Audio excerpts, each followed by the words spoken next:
You know, I really should thank this episode of Tower of God, because I no longer am tied to this mortal coil. No, I am now just a ball of hate and rage.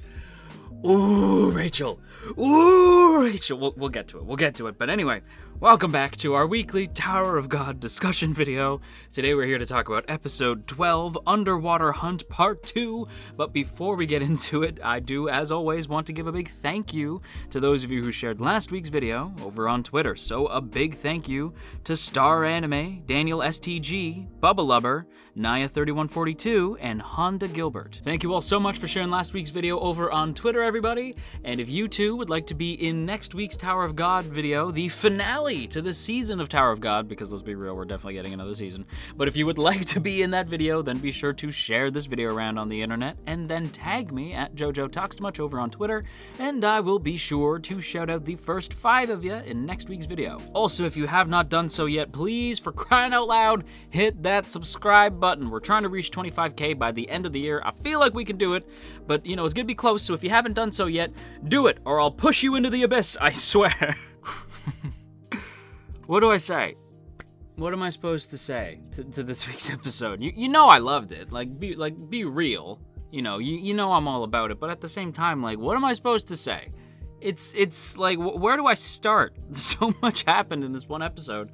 I don't even know what I'm supposed to begin with. And honestly, it's one of those episodes that, like, even though, like, you're satisfied, it still raises so many questions. But it's one of the reasons why we freaking love Tower of God to begin with. I suppose we'll just go through it section by section, since we are really, like, the group is divided into 3 separate teams, right? You have the princesses and that group. You got the above ground shenanigans with, like, Rack and Kun. We'll get to my boy in a second. And then, of course, you have, like, what's going on in the bubble. So meanwhile, in the bubble, and that's where the big cliffhanger comes from. Thank God this wasn't the finale. I would have lost my mind if this was a finale. Because you guys know me, I'm not interested in the Souse. I don't read webtoons. I don't care about manga or light novels, so I would have just been left to my own devices for likely, like, months, if not an entire year, till we got another season. I would have just been sitting on my hands that whole time. Thank God that wasn't the finale. Also, if anybody's thinking, like, whoa, is JoJo shocked? No, that's the one thing I have been spoiled on in regards to Tower of God. So now, I know nothing. But I knew that was going to happen. Still shocked me, but I knew it was going to happen. Let's start with the princesses. That seems to be, like, the easiest place to start with. So, I said last week that there is A, no shot they're going to kill Anak, and B, no shot Endorsi's going to try to attack Anak. Like, I knew that those 2 things were not gonna happen. And lo and behold, I was right. Which, like, I'm not even gonna be proud of. Like, that just felt like an obvious gimme. Like, that just felt like a very obvious thing. Like, because given where Endorsi's character starts and ends, not just in this episode, but in, like, the entirety of the show so far, you kind of knew that that's where things were going. She definitely wasn't gonna turn on Anak. Like, she wants to climb the tower with Anak. And as for Anak dying, I know she has, like, a hole in the chest, but, you know, it's Tower of God. I can kind of imagine that she's able to come back from that. And, yeah, like, this leads to a dope moment, I will say. Like, the 2 of them teaming up. I love that there's, like, this moment where you think, like or they try to make you think that Endorsi is gonna do it, and then she's like, all right, let's get this over with so that we can go have lunch. And Anak's like, what? Like, what the hell did you just say to me? I don't know why Anak even thought for a second that's what was going to happen, because clearly it was not. But I do love that Endorsi gives Anak back Green April, I believe, and she takes the Black March, and they just go to town on Sheep Boy, and it's a cool little tag team moment. And it is, it's got some dope animation to it. Like, you know, I really think there's some shots in this episode that have some beautiful animation. I thought, like, certain moments were very snappy, like really had some solid movement. Some quality Sakuga. I imagine Sakuga Boru is gonna have a field day with Endorsi and Anak versus Sheep Boy and Rack's chase through the goblins. I imagine both of those moments are gonna be big eye catches for Sakuga Boru, because honestly, it was dope. Of course, though, the tag team does not go according to plan, and Sheep Boy turns the tables on our girls real quick. And it turns out that Sheep Boy, the whole time, was actually planning to axe off both princesses. he had actually led Endorsi to that moment so that he could then tell King Jihad that the Endorsi turned on him, so he had to kill her for treason. So, and Endorsi even says, like, that was the plan? Like, oh, you jerk. And this man has the audacity to step on my girl and Anak, and like start to like watching Anak squirm like was painful to watch. I hated seeing it. But I loved that, like, as just before he like really starts to put the pressure on, like a rock hits him and he's like, ow. And then he turns around and he starts to go back to it, but then like more rocks hit him. He's like, who the hell is doing that? And then from the shadows, Yuri arrives to save the day. With, of course, my boy Shibisu serving as a guide, bless him. And yeah, like what I love is that as soon as Yuri shows up, the whole landscape of this fight has completely shifted. So very much it seemed as though Sheep Boy was in command of this fight, and it would take like a lucky shot for Endorsi and Anak to get out of this. But as soon as Yuri shows up, this man cowers, and like the whole, like I said, like the whole landscape changes, and it's very much in favor of the princesses all of a sudden, because Yuri is a badass with a capital B.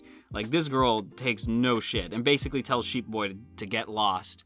And for a second, I thought like maybe he wasn't actually working for like the king, because like for a second I was like maybe like he's full of it and somebody else wants like the 13-month series, like those swords, like maybe somebody else does.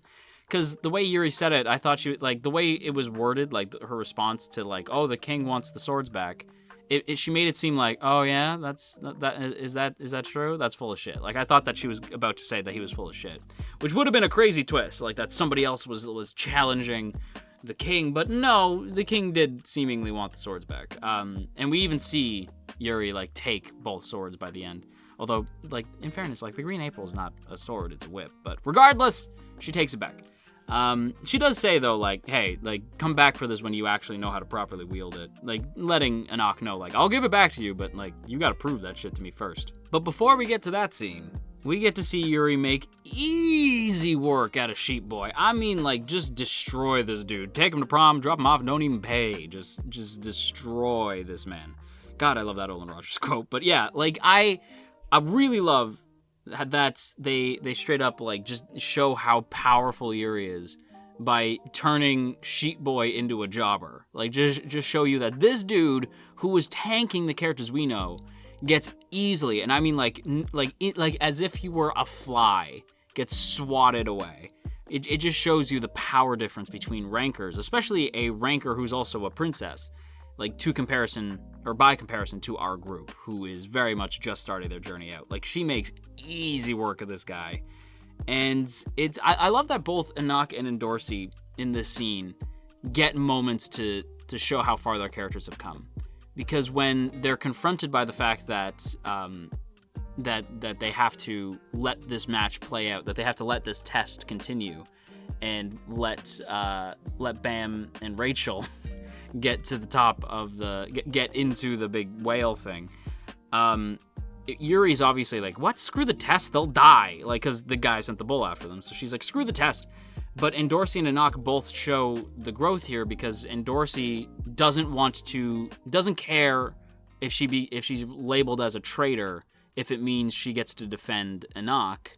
That's said earlier. But then Anak, when Yuri says, forget the test, Anak says, no, we're climbing this tower together.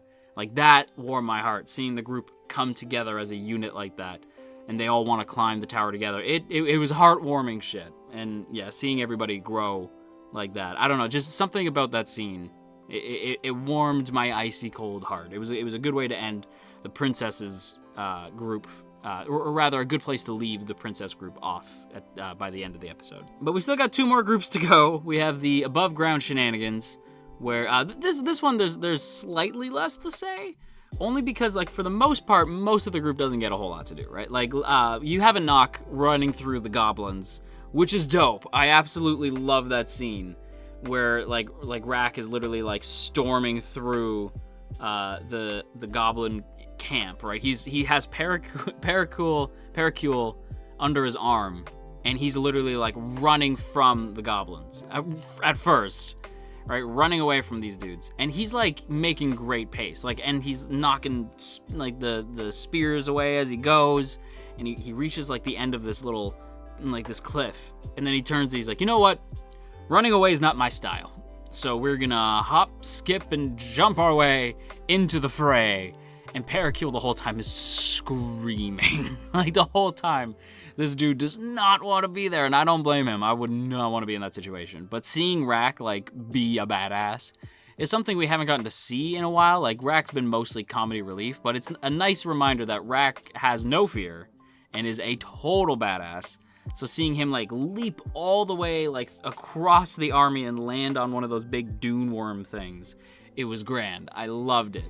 And for a second, I'm thinking, like, are they going to fight their way out? What's going on? But no, Lowry makes the big save, basically lifting everybody into the air, like using his Shinsu as though it were the Force and lifting everybody up in the air. And Parakill, I love, has this moment of, like, I had this power the whole time. And Hats is like, no, you idiot. Like, turn around, and it's Lowry with the big save. But Parakill in this episode did make me laugh a bunch. Like, I loved seeing him have that moment of, like, oh my god, I had this power within the whole time. And it's like, no, dude. Although, the one thing that cracked me up is that the one dude, the one spear bearer had wings, but needed to be lifted up. And I'm like, why did you need to lift him up? Can you just tell him, like, fly, dude? He has wings. I don't know, whatever. It made me laugh. But that's not the big thing.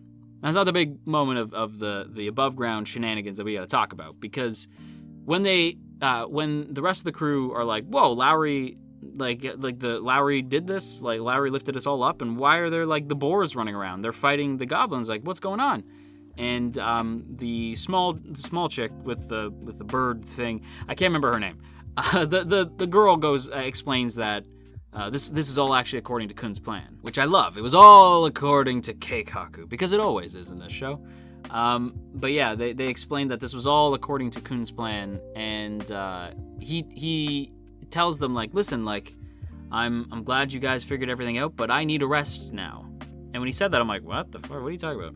And then when he turns around, this dude is there, and I don't know who this guy is, or at least I didn't. I couldn't tell.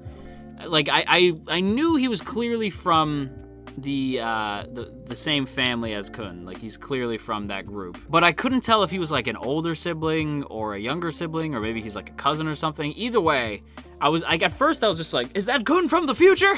Which tells me I've been watching too many time travel shows. But yeah, I was just like, what's going on? So I was very confused. And it seems as though the Big Brother character seems to be working for Barista Boy. So I don't quite know what this dude's game is. He does tell Kun, like, hey, do you want to go see Maria? Like, do you want to see Princess Maria? I'll take you to her, but you gotta join sides with. But you gotta join me. You gotta jump over to my side. Otherwise I'm not taking you. Plus, the idea of you climbing the tower is laughable, since you're too scared to pull a knife on me right now. Which I was like, that gave me chills, because I was like, damn, like this dude really is, like, we already know that Kun is a badass, but this dude is enough to scare Kun into submission. Like, he didn't even want to pull out the knife because he knew he couldn't take him. Which is like, damn, like, it's this whole episode making me realize how small in power level our characters are by comparison to all these other players in Tower of God. Like, it's a real moment of clarity. But what I love is that, like, as this dude has his hand outstretched and everything, Hats jumps in. And I was like, yeah! Like both groups, I don't say all three, but both groups have a moment where, like, the power of friendship, it rears its head. And this time, it's not cheesy and ridiculous like it is with most shonen. Like, here, it's cool. Like, seeing Hats jump in and make the save. And the other member of the Kun family is like, oh, that's, you got some good friends. Well, I'll be seeing you. And he takes off. And Hats is like, should we go after him? And right away, Kun's like, no, it ain't worth it. But I loved that. I loved that Hats shows up. And Kun even says, like, Bushido boy, what are you doing here? And he said, like, I'm like, first of all, like, when you said that you needed a rest, I knew you were full of it. And B, if I let you die here, how could I ever face him? And, like, specifically talking about Bam. I love that. Like, I love that they're, like, I think Hats was too proud to say that he was worried and he had to go protect Kun, because, like, whether or not he likes it or not, they are friends. But I love that it was also for the sake of Bam, who, like, both groups clearly show this level of dedication and trust in Bam. Dedication and trust that I wish somebody else had in him. Yeah, let's get to this. I have less to say about this, ironically enough, because it all is I'm just gonna be repeating myself for the most part. But yeah, meanwhile, in the net, their hands start to glow, showing the Shinsu surrounding them, making the situation kind of odd. And the whole time, they're in this net. Like, the whole time, right? They're in the bubble. I'm thinking, like, and I thought this last week, and then I got spoiled. But honestly, like, even though I got spoiled, I'm like, yeah, I probably could have seen that coming. And especially, like, watching it play out, I was like, yeah, I think anybody could have seen this coming. It's why I'm not, like, super shocked. And it's why I wasn't terribly upset when I got spoiled. Because, like, it sort of, like, you could tell the show is hinting that, like, yeah, Rachel's definitely planning something. Like, the way that Barista Boy was talking to her before, the weird juxtaposed to her being sort of spaced out and then all of a sudden really sweet and nice, like, way nicer than we've ever seen her be on the show so far. Like, I could tell something was up the whole time. She was too spaced out. Like, and then when Bam would, like, look at her, she'd be all like, yeah, this is great. Like, this is gonna go great. Like, oh man, I'm so proud of you. I can't wait to climb tower with you. This is gonna be blah, blah, blah. Like, so full of it. And as this is happening too, the rankers are still, by the way, just still suspect of each other. Like, Barista Boy, he is truly an Aizen level villain. I can feel it in my heart. But because of the aftermath of the princess stuff, the bull is sent to take out Bam. And while I can't show too much of this fight, because I'm trying to play within YouTube's guidelines here, and YouTube doesn't like the human bean juice, I can't show much screenshots from the fight. But Bam takes on the bull, and Rachel, by the way, is of no help at all, because of course not, because we know what she's planning. But Bam has a fight with the bull who we've seen is able to, like, really put the pressure on even the princesses of Jihad, and yet Bam, like, again, same method as before when we started way back at episode 1. This man lets himself get eaten, and then instead of cutting his way out, he uses Shinsu to explode his way out. This man goes Super Saiyan for a second and bursts his way out of this thing. You love to see it. It was badass as hell.